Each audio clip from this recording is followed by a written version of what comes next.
열왕기상 17장 말씀입니다.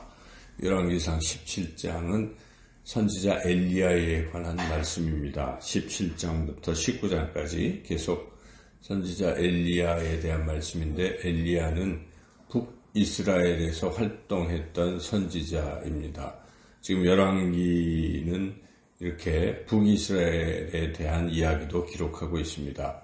우리가 지금 앞서서 읽었던 역대기 기록들은 단지 남유다 다윗 후손에 대한 이야기만 기록하고 있지만, 이 열왕기는 이 열왕, 여러 왕들, 그래서 북이스라엘 왕까지도 다루고 있다. 그러니까 역사책을 쓸 때 역사를 쓰는 그 사관에 따라서 좀 차이가 있는 것처럼 이게 좀 차이가 있죠. 같은 역사를 지금 다른 관점에서 기술하고 있습니다. 마치 신약 성경에 사복음서가 있지 않습니까? 다 관점이 달라요. 마태, 마가, 누가, 요한이 예수님의 행적, 예수님의 말씀에 대해서 기록했지만 이 관점이 서로 달라요. 진실은 하나인데 쓰는 각도에 따라서 다르게 볼 수가 있습니다. 그래서 코끼리를 바라볼 때에 어떤 사람들은 다리를 강조한다. 어떤 사람은 코끼리의 코를 강조한다. 어떤 사람은 큰 몸집을 강조한다. 그럴 수가 있는 거죠. 근데 그것을 다 조합해보면, 결국 코끼리가 이렇구나. 우리가 알 수 있는 것처럼 우리는 성경 하나도 버릴 것이 없는 것이고 또 서로 다른 것도 아닙니다. 이게 관점이 달라서 그렇지 똑같은 사실을 이렇게 관점의 차이로 볼 수 있기 때문에 우리가 이제 열왕기상 쪽도 읽고 역대하도 읽고 지금 그렇게 병행해서 읽고 있는데, 지금 시대적으로 보면은 남북이 갈린 뒤에 이제 북쪽에서 여러 모함이 이제 처음 왕이 되었고, 그 뒤에 이제 쭉 이어지다가 전부 다 악한 왕들이죠. 여로보암부터 시작해서 우상을 섬겼기 때문에 북이스라엘은 정통성이 없고 악한 왕들입니다. 그렇지만 그런 악한 왕들이지만 하나님께서 여전히 북이스라엘을 버리지 아니하시고 또 사랑하고 계시다는 걸 우리가 알 수가 있는데, 북이스라엘에서 여러 악한 왕들이 있지만 가장 악한 왕이라고 할 수 있는 왕은 바로 아합 왕입니다. 아합 왕과 그 이제 아내 이세벨은 더 악하죠. 그래서 북이스라엘의 가장 악한 왕이라고 볼 수가 있는데, 그 아합 왕 그 시대에 하나님께서 선지자 엘리야를 통해서 북이스라엘의 아합 왕에게 보내셔서 경고를 하시고 회개를 촉구하고 계시다 하는 이 사실을 우리가 먼저 생각해야겠습니다. 하나님께서는 악인인들 망하는 걸 원치 아니하신다는 걸 우리가 알 수가 있습니다. 하나님께서는 악인도 하나님께로 돌아오면 기뻐하시고 그를 다시 또 사랑해 주신다. 그것이 하나님이십니다. 그러므로 우리는 우리 스스로도 인생 가운데에 때로는 우리가 악한 길을 걸어갈 때도 있어요. 사람이 다 선하게만 살면 좋겠지만 때로는 악한 길에 걸어갈 때, 그때 우리는 하나님이 여전히 나를 버리지 아니하시고 하나님 품으로 돌아오기를 원하신다는 걸 깨달아야 됩니다. 그래서 선지자를 통해서 또는 어떤 사건을 통해서 하나님께서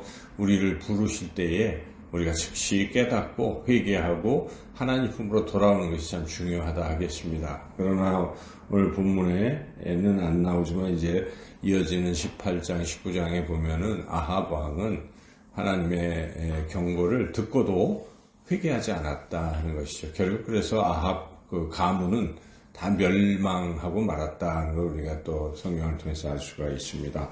지금 그래서 하나님께서 택한 사람이 엘리야인데, 엘리야를 지금 아합에게 보내셔서 말씀하게 하십니다. 그 말씀은 앞으로 3년 동안 이 북이스라엘에는 비가 내리지 아니한다. 기근이 있다. 그 기근이 온 원인이 무엇이겠는가? 그것은 아합 왕의 악한 행위 때문에 그렇다. 돌이키라는 그런 회개를 촉구하는 어떤 재앙에 대한 경고죠. 근데 이제 그런 하나님은 그렇게 악인도 다시 돌아오기를 원하시기 때문에 이렇게 경고를 주신 것이다. 우리가 이 코로나를 일종의 하나님의 경고로도 볼 수가 있지 않겠어요? 그럴 때 우리가 중요한 것은 이러한 위기를 맞았을 때 하나님께로 돌아와야 된다는 것이 핵심인 것이죠. 근데 여전히 코로나를 만나도 하나님 앞에 돌아오지 않는 사람은 자기 개인적인 어떤 죽음의 질병을 만나도 결국은 돌아올 수가 없는 거예요. 그래서 우리가 이러한 어려운 상황에서 하나님 품으로 돌아와야 한다는 것이고, 그리고 이제 하나님께서는 이 엘리야를 또 그 가운데에서 기근 이런 가뭄 가운데서도 하나님께서 먹이시고 입히신다. 이걸 또 보여주시고 있습니다. 그래서 기근을 만났을 때 이 아합 왕만 만나는 것이 아니고 북이스라엘 사람만 만나는 것이 아니고 그 중에 한 사람인 엘리야도 동일하게 이 가뭄 때문에 이제 꼼짝없이 이제 굶어 죽게 생긴 그런 상황이죠. 그러나 하나님께서는 하나님의 사람들을 또 돌보시고 계시다는 것을 우리가 알 수가 있어요. 그래서 하나님께서 그리 시냇가에서 까마귀들을 명령을 하십니다. 그래서 까마귀들에게 명령하셔서 먹을 것을 엘리야에게 갖다 주시고, 이렇게 해서 아침, 저녁 두 끼를 하나님께서 까마귀를 통해서 엘리야에게 먹이셔서 엘리야는 그 기근 가운데에서도 아침, 저녁으로 떡과 고기와 또 시냇물이 마르지 않을 때까지 거기서 먹고 마셨다 하는 것이죠. 그렇게 하나님이 지켜주신다. 그러므로 우리는 아무리 어려운 가운데서도 하나님은 하나님의 자녀들을 보호하신다 하는 믿음을 우리가 가질 필요가 있습니다. 그래서 다윗이 시편 23편을 쓰면서 자신이 정말 사울왕에게 쫓기고 어려운 처지에 있을지라도 내가 사망의 음침한 골짜기로 다닐지라도 해를 두려워하지 않는 것은 주께서 나와 함께 하심이라, 주의 지팡이와 막대기로 나를 안위하신다 하는 그런 믿음이 있었습니다. 그래서 하나님은 나의 목자이시다 하면서 나는 그의 양이다 하는 그런 믿음으로 하나님을 절대적으로 의지하고 나아갔기 때문에 하나님, 다윗이 위대한 사람이죠. 우리도 아무리 어렵고 힘들어도 하나님이 나를 사랑하시고 나를 돌보신다, 이런 믿음으로 나아가야 하겠습니다. 그래서 이렇게 하나님께서 엘리야를 먹이시고 하다가 이제 거기가 이제 다 시냇물이 그리 시냇가가 마르니까 이제는 하나님께서는 엘리야를 사르밧으로 보내십니다. 그리고 사르밧에 가면 과부가 있을 텐데 그 과부가 이제 먹을 것이 다 떨어졌지만 그에게 그가 너를 이렇게 대접할 수 있도록 명령을 해라, 이제 이렇게 했죠. 그래서 그 사르밧 과부에게 그 이야기를 했고, 사르밧 과부는 이제 그 마지막 떡과 그 기름으로 아들과 함께 먹고 죽으려고 했는데 그것까지 뺏어 먹는 또 사람이 나타난다, 이런 생각도 할 수가 있었지만은, 그러나 그 사람이 바로 하나님의 사람이다 하는 그런 믿음을 가지고 또 그렇게 명령을 받았을 때 기꺼이 그걸 또 했어요. 그럴 때 엘리야가 하나님의 약속을 전합니다. 너의 그 통에 또 가루와 또 병에 기름이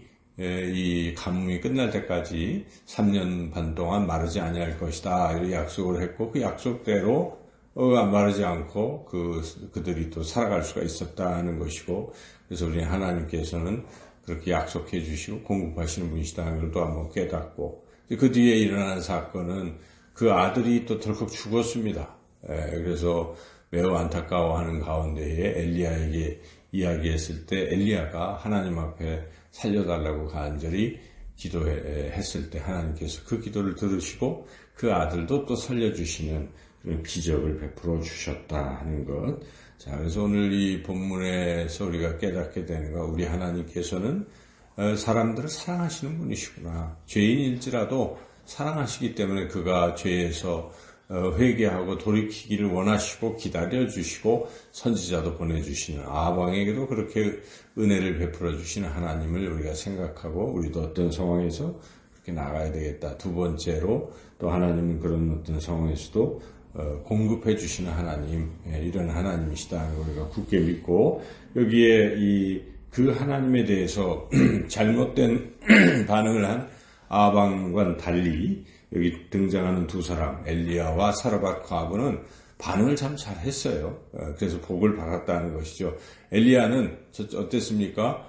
가서 아합 왕, 서슬이 시퍼런 아합 왕에게 3년 동안 기근이 있을 걸 선포한다는 것은 그 죽음이나 마찬가지일진데, 그러나 엘리야는 하나님의 말씀에 순종해서 당당하게 가서 아합왕에게 그 하나님의 말씀을 전하고 선포했고, 그리고 또 사르밧 과부에게 그걸 달라라고 이야기하는 것도 참 그 얘기하기 어렵지 않겠습니까? 인간적으로 본다면 지금 당장 굶어 죽어가는 사람에게 나한테 떡을 해줘라 이렇게 해주기 어렵지요. 어렵지만 그것이 인간적인 뜻이 아니라 하나님이 그렇게 말씀하셨으니까 그걸 또 순종해서 전하고 있다. 이것도 엘리야의 하나님 말씀에 대한 절대적 순종의 모습을 우리가 볼 수가 있습니다. 그리고 그 믿음이 있습니다. 하나님은 죽은 자도 살리실 것이다. 그런 믿음이 있었기에 그가 그 아이를 위해서 살려달라고 또 기도했던 것, 그러한 순종과 믿음. 또 사르밧 과부도 마찬가지죠. 순종할 수 있었던 것이죠.